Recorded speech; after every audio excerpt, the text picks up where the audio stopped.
Également, ne pas les rabaisser par des paroles moqueuses. Il y a des gens qui font des études, ils parlent à ses parents. Mais toi, tu connais rien. Mais toi, tu viens du bled. Mais ça, c'est pas ton époque.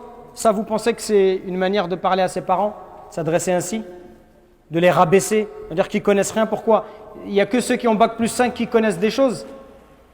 Wallah al-azim, je connais plein de gens qui ont des bac plus 4, 5. Wallah, c'est les plus idiots que je connaisse. Wallah al-azim. Depuis quand le diplôme, il fait de toi quelqu'un d'intelligent? Wallah, et nos parents, ils étaient... Wallah al-azim, mon père, il était illettré. Wallah, je le considère plus intelligent que moi. Et pourtant, je parle plusieurs langues étrangères et j'ai des diplômes à la fac et j'ai étudié à la Sorbonne. Wallah, les diplômes, ça ne veut rien dire. Vous croyez que c'est facile de venir à 12 ans, 13 ans, de traverser la Méditerranée dans un pays, de travailler, de fonder une famille, d'être honnête toute sa vie, de jamais voler, d'éduquer ses enfants, de travailler 2, 3 travails jusqu'à la fin de sa vie, jusqu'à l'âge de la retraite? Vous croyez que c'est donné à tout le monde de faire ça? Vous croyez que ça ne demande pas beaucoup de courage, beaucoup de volonté? Tous ces efforts que nos parents ils ont fait. Oui, votre mère, ça fait 30 ans, 40 ans qu'elle s'occupe de vous, qu'elle lave vos vêtements, vous rentrez à la maison, vous fait à manger. Vous croyez que c'est donné à tout le monde de faire ça? Jusqu'au jour où vous-même vous aurez des enfants, et là vous verrez. Et là vous direz, ah oui, subhanallah, ah oui, là je vois c'est quoi les parents. Profitez de vos parents pendant qu'ils sont encore là. La plupart d'entre vous, vos parents, ils sont encore vivants? Oui? Qui a ses parents qui sont encore vivants? Levez la main s'il vous plaît. Regardez, mashallah, tabarakallah alaykum. Là, moi je vous envie. Moi, mes 2 parents, ils sont décédés. Rahmatullah alayhima. Moi, je vous envie, j'aimerais bien être à votre place. Et le message que je vous donne, c'est un message sincère du fond du cœur. Pour vous dire que vous avez de la chance, mais vous vous en rendez peut-être pas suffisamment compte.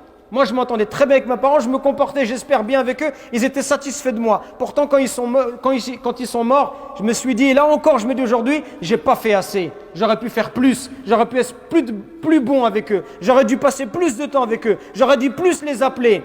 Et aujourd'hui, vous savez, c'est quoi? Ce que j'aimerais par-dessus tout, ce qui a à mes yeux le plus de valeur, ce que j'aimerais vraiment, c'est juste d'être posé avec eux, de discuter. D'être posé avec ma mère ou mon père, de boire un verre de thé, de discuter avec eux. Pour moi, aujourd'hui, je vous dirais ça, c'est le bonheur. Le bonheur, il est là à côté de vous.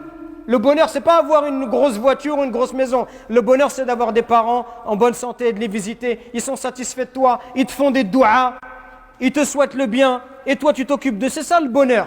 Profitez avant qu'il soit trop tard. Profitez avant qu'ils disparaissent, qu'ils quittent ce bas monde, et là après vous allez pleurer, vous allez regretter. Et ce que je vous dis, c'est pour vous que je vous le dis. Je vous le dis par miséricorde, par bienfaisance, par amour pour vous dire ne laissez pas passer cette occasion-là. Les parents, c'est un trésor d'Allah subhanahu wa ta'ala. Par vos parents uniquement, vous pouvez atteindre les hauts degrés du paradis. Alors corrigez votre manière d'être avec eux. Corrigez votre manière de leur parler, votre manière de les regarder. Arrêtez de les prendre pour des imbéciles parce qu'ils n'ont pas fait d'études. Arrêtez de les prendre pour des idiots parce qu'ils ne connaissent pas la société. C'est la même chose pour vous. Si on vous renvoie au bled, vous allez complètement être dépaysé. Même si tu es un arabe à 100% ou un africain à 100%, si on te prend, on te met au pays, tu seras toi aussi dans une société qui est différente, c'est normal.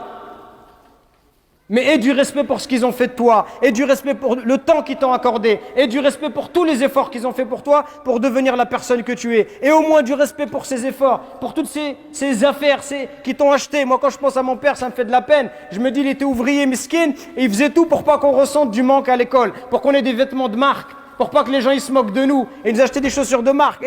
Je me dis, subhanallah, comment tu peux pas avoir d'amour et de miséricorde pour quelqu'un qui se comporte comme ça avec toi? Et toi, pour tes amis, tu es prêt à prendre ta voiture, à les emmener à Marseille, à l'autre bout du monde, mais pour tes parents, tu n'es même pas capable de te poser 5 minutes avec eux. Ou quand tu les appelles, tu penses que c'est juste avec de l'argent. Il y a des gens juste, ils achètent des choses, ils déposent de l'argent et ils pensent qu'il a fait son devoir. Les parents, ce qu'ils veulent, c'est de l'amour. L'amour, c'est pas de l'argent. L'amour, ça ne s'achète pas avec des choses matérielles. L'amour, c'est tu te poses, tu discutes avec lui. Est-ce que tu as pris le temps d'aller au bled avec ton père?